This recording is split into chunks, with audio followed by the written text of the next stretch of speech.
U.S. birth rate just hit a record low, but guys, I think we can go lower. Stop having those babies. Stop having those babies until something changes. We want more babies to be born in America. We want more babies. We need them. 25 women, you're going to have to even try harder to not become pregnant. I urge you to, please, for your safety, for your sanity, because I feel like this world is, our government is going to make it even harder for you to prevent that. Hi guys, welcome back to our channel. In case you're new here, my name is Maren. And I'm Maureen. Right. So before we start today's episode, we just want to say thank you to all of you who sent us your best wishes and the sweet messages you had for us, right? Right. We've never been away for this long, and I'm just so happy to be back, and I hope that from now on, we're going to be seeing more of each other, right? And moving forward, Maureen, you shouldn't be eating takeout. You're telling me that as if you didn't eat. But the way we ate, the funny thing is that we usually eat takeout together, but for some weird reason, I do feel Maureen like I have a weird stomach. Right. Yeah, so in today's episode, guys, we are going to be talking about, I feel like we did an episode earlier on this channel talking about how incredibly low Japan's birth rate is, right? But in today's episode, you're going to be focusing in America, and we're going to be talking about the low birth rates that have been reported in America. Right. So today we're going to be listening to various speakers, both white and black, as they state their different reasons for why they don't want to be having kids, especially in America right now, and especially because of the economy, right? Right. So let's just dive into this video. But before we do that, I'd like to ask you a question, our audience, right? Do you feel like the environment right now in America is good or encourages, people to have kids? Exactly. Not only in America, worldwide right now, do you think the political situation is such that people feel comfortable bringing kids into this world? Right. Give us your opinion on the comment section. Also consider subscribing if you're new to our channel, right? Let's watch and then we come back and talk about it. You guys might want to sit down for this. You're not going to like the numbers I'm about to give you. So the United States just hit a record low for infant fertility. Record low of all time since we've ever been tracking it. So every woman of childbearing age is giving birth to just under 1.6 babies. Just enough to replace us, okay? The lowest ever. And we know why that is. We just don't have a country that makes it easy for women to have that choice and to not have the stress of worrying about access to health care, finances, and you name it, right? Right. This is true of most other countries in Europe, and you name it. Their birth rates are declining, except for one country. One country has a strong growth. Can you guess which country? Israel. 3 babies for every female of childbearing age. And you'd be happy to know how heavily subsidized everything is. When you have a baby, the mother automatically gets a check. And then that baby gets a monthly deposit in the mom's bank account every single month until that child turns 18. And then in addition, that child has a separate account where the government deposits money that gets put aside for investments and so forth. And then, of course, their health care is heavily subsidized and college is heavily subsidized. And it's just wonderful that they have that money, thanks to you and me. When you see those New York City mayor candidates during the Democratic primary all say, where's the first place they would go visit if they were elected? And they all said Israel. And Zohran Mamdani said, I would go right back to New York City because that's who I'm trying to make life affordable for.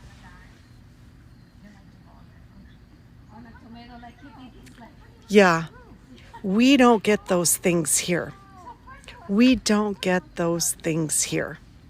More Americans think the declining birth rate is a problem for society, and no, it's not just Republicans who feel this way. Hi, I'm Rachel. I'm a senior policy correspondent at Fox. Pew just published new survey data and found that more women and more Democrats than last year said that they think it would be bad for the country if people had fewer children. So, what does this all mean? Well, it doesn't mean that Americans think the government should necessarily encourage people to have more kids. We want more babies to be born in America. We want more babies. We need them. In fact, Pew finds most Americans don't. For those Americans who do think the government should help encourage more children, they'd like to see more tax credits for parents and require businesses to offer paid leave. The question of whether to have children is a sensitive and personal one, especially today. But falling birth rates and the potential implications of that, including economic strain on younger generations, a larger elderly population with not enough care workers, and fewer people contributing to innovation makes this a tricky conversation. So, do you think policies to support families would encourage people to have kids? Or should the government just stay out of it? U.S. birth rate just hit a record low, but guys, I think we can go lower. I think we can go lower. Stop having those babies. Stop having those babies until something changes. I can't afford, I have 2 of them. I would love to have more. But I will not, no fucking way, over my dead, cold fucking body am I going to have more children. You know how much money I pay for daycare alone? Let alone I send my daughter to a private school because public schools are a joke. You know how much money I got to pay for that private school? You know how much money I pay for their dance, their soccer, their this, their that? They're not even in diapers anymore. Whenever I was done with diapers, I was like, and milk, whenever I was done with diapers and milk, I was like, oh my gosh, I'm going to have so much money. What am I even going to spend my money on? I'm going to be rich, right? I'm going to be rich. No, I'm not rich. No, I'm not fucking rich yet.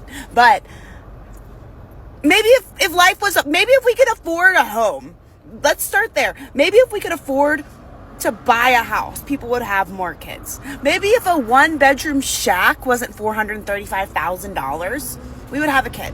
Maybe if daycare wasn't $4 fucking grand a year, we would have more kids. Maybe if my daughter's private school wasn't 10 fucking grand a year, or maybe if public school actually had the funding it deserves, I could send them to public school. But those kids all are just falling through the cracks. They can't even fucking read. And I can't read, so I can't teach my kid how to fucking read. But stop having those babies, ladies. Stop. You can be fucking. You go ahead. I got an IUD. I'll be fucking. But I'm not having no more babies. Best believe. Until something changes. I'm holding you hostage. I'm holding this portal of life hostage. Best believe it.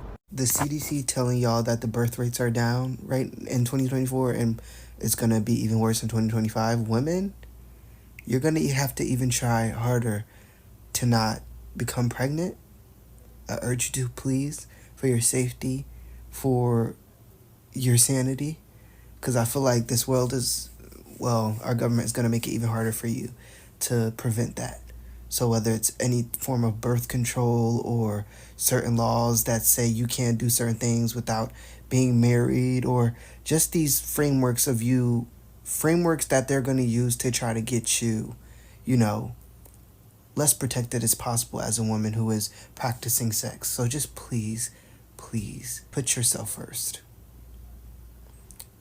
Please put yourself first, and if you want to have a child, make sure you are sure.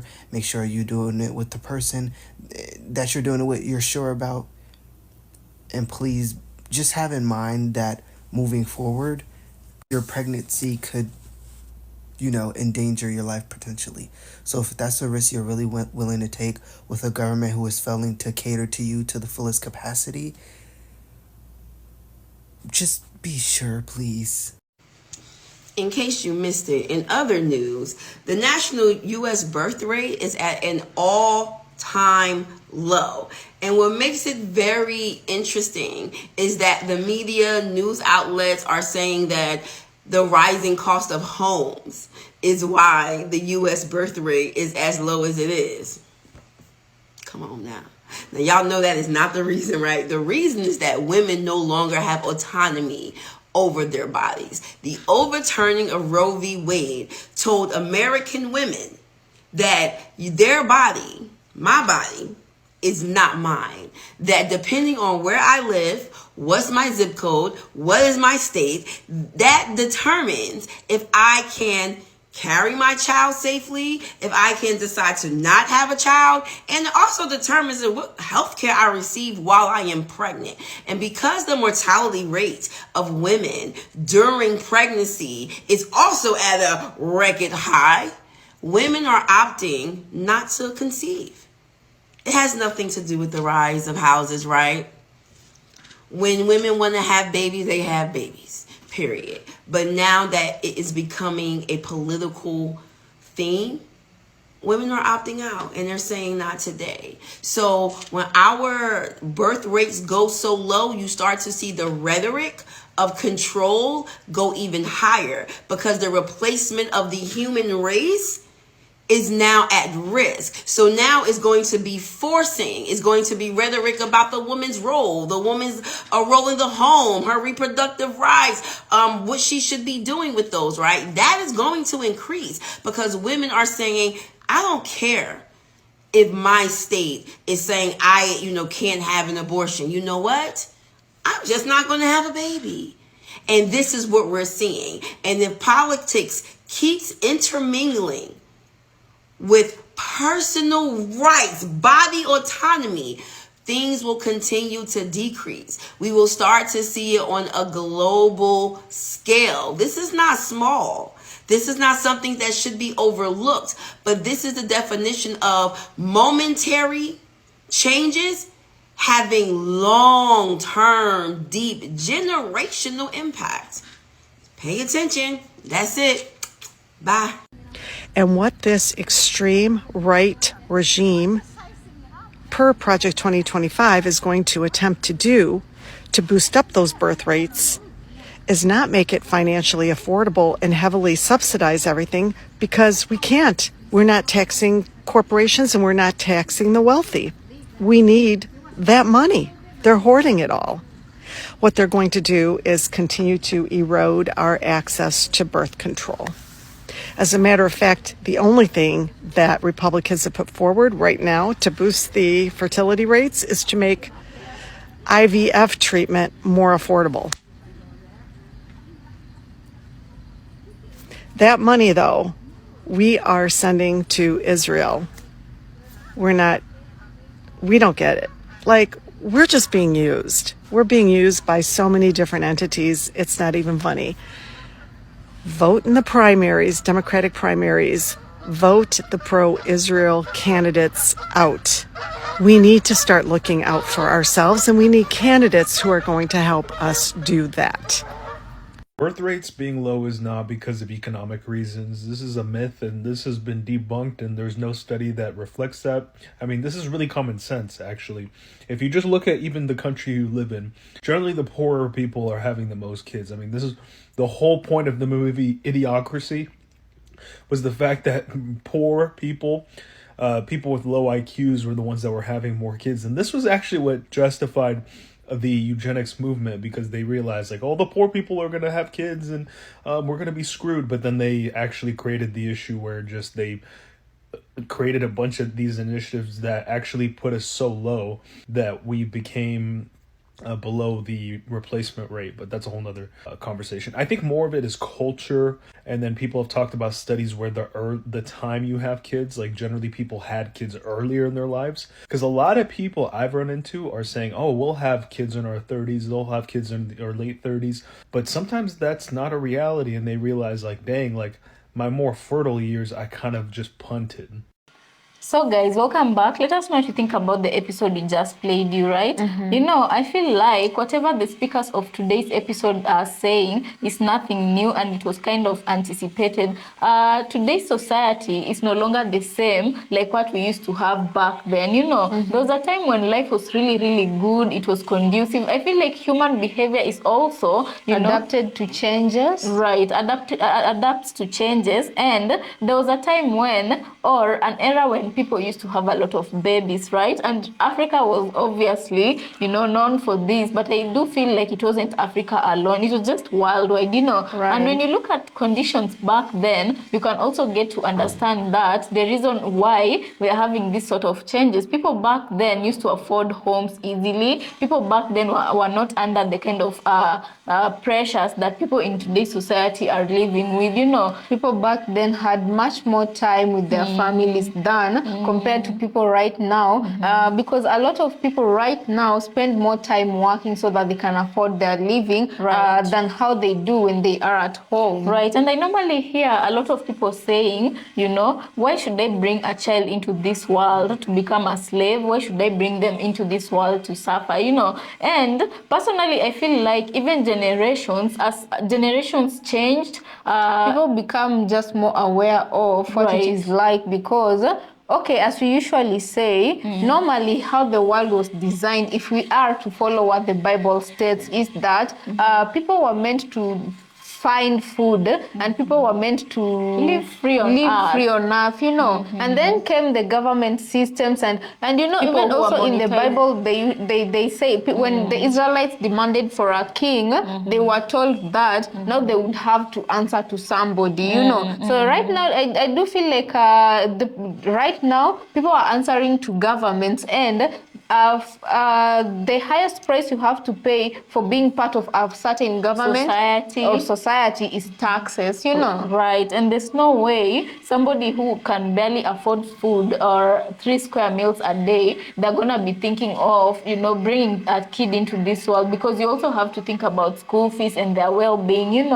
at least in today's society, right? So another thing, stress levels. People really have different levels of stress that I feel like even affects their health. Even if some wanted to have those kids, plenty of them, just the kind of impact the stress levels have on your health, Another thing, the economic status and the political environment, Imagine for those people who live in Gaza right now and what they are thinking, if you witness something to the magnitude of what they have witnessed, would you be in the proper mind to say you want to bring your kid into this world because you believe they're gonna be suffering, and it's just And with that being said, with the political situation of America, I do feel like when there is political stability, when there is economic stability, people feel safe, and people feel, people can focus on other things like having a baby, because if you have all the money in the world, if you have a job, if you have time, what else is left for you to do? People start concentrating on having babies, and this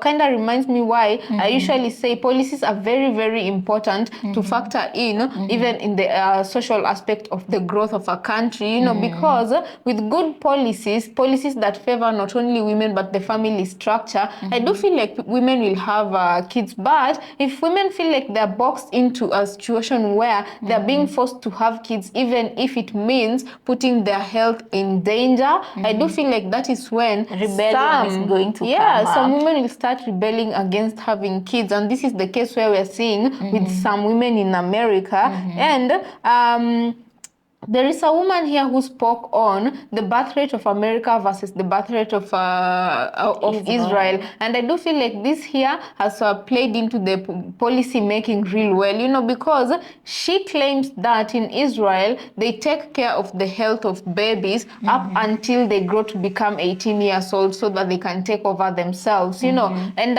if this is an option that was given not only to Israel but to America as well and worldwide, people would be giving birth because the first thing in your mind is not being worried about how you treat your kid when they get sick or something like that, Right. I feel like for the most part of it, the big problem is how, like, a certain group of people were interested in monetizing everything. Like we said, there was a time when air was free, water was free, like literally the space you occupied on earth was free. You didn't used to pay taxes, you didn't used to pay rent, up until these organizations, big organizations from the West started coming. Let's say, for example, here in Africa, someone will come find a natural source of a river, they will buy up that land. Before they buy up that land, natives of that land can easily access that river to go get drinking water and cooking water and whatnot. But once that organization from abroad comes and buys that land,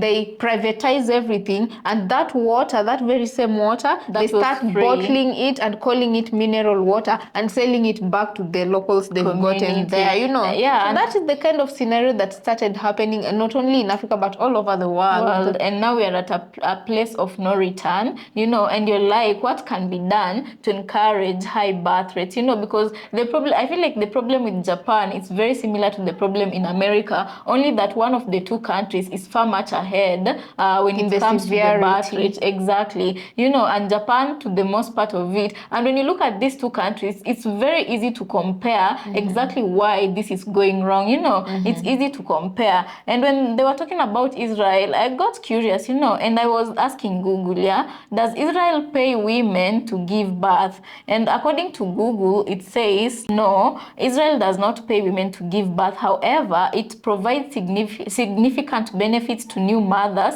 including paid benefits, paid maternity leave funded by the National Insurance Institute, and a one-time birth grant. Women receive 15 weeks of paid maternity leave and a birth grant to help cover initial expenses. So my question is, how many people, like right now on the comment section, would raise their hands up high with confidence and say that they did get or receive paid maternity leave when they went to give birth to their children, you know? I do feel like that is a law that is there in most countries. I think even here in Kenya. But do they pay? That is the question. Is what I was getting to. I feel like that is a law just by the books, you know. But in reality, not everybody gets paid for maternity leaves. On the ground, things are different. Right, and to further explain what a birth grant is, that is a one-time payment known as a birth grant.